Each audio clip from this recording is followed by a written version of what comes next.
नमस्कार. आज 10 फेब्रुवारी 2026 महाराष्ट्र राज्य मंत्रिमंडळाची आज ऐतिहासिक बैठक पार पडली.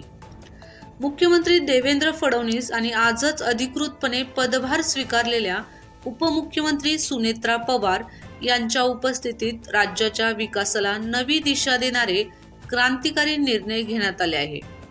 विशेषतः पुणे, बारामती आणि राज्यातील सिंचन प्रकल्पाच्या दृष्टीने आजचा दिवस मैलाचा दगड ठरला आहे. पाहूया या बैठकीतील महत्त्वाचे मुद्दे.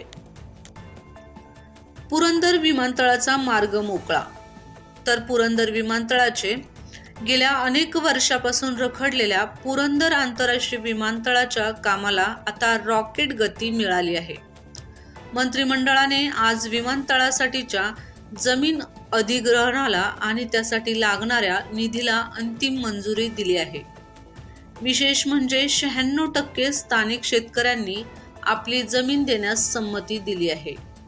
या प्रकल्पामुळे पश्चिम महाराष्ट्रातील व्यापार आणि IT क्षेत्राचा चेहरा मोहरा बदलणार आहे.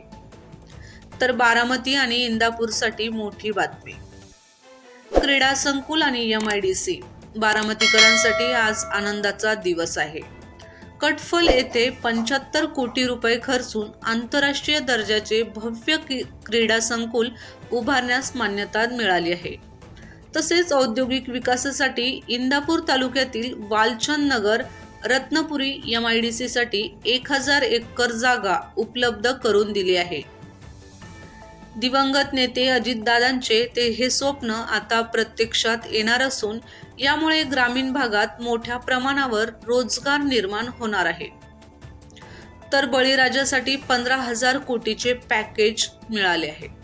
तर राज्यातील शेतकऱ्यांसाठी सिंचनाचा प्रश्न मार्गी लावण्यासाठी सरकारने मोठी तिजोरी उघडली आहे.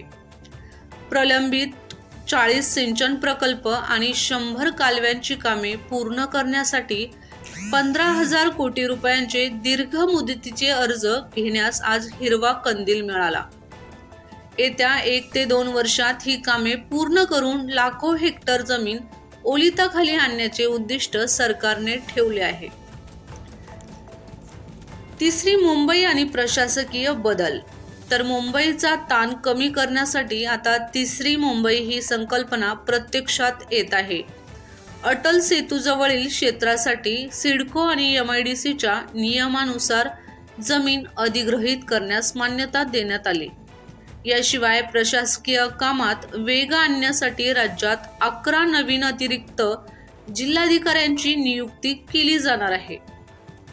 तसेच विधिमंडळात दिवंगत नेते अजित पवार यांचे तैलचित्र लावण्याचा प्रस्तावही मंजूर करण्यात आला आहे.